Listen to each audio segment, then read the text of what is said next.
Meaning of exhibition. Exhibition.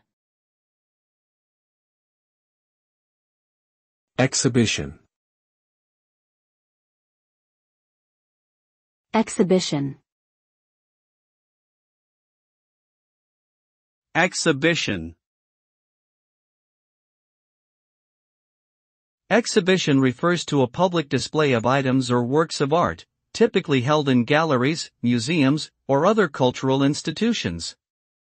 The purpose of an exhibition is to showcase the items on display to a wider audience and provide them with information about their historical, cultural, or artistic significance. Exhibitions can take many forms, including permanent displays, temporary installations, and traveling exhibitions. They offer visitors a chance to learn, explore, and appreciate different aspects of human culture, history, and creativity. Ultimately, exhibitions provide a platform for cultural exchange and contribute to our collective understanding of the world.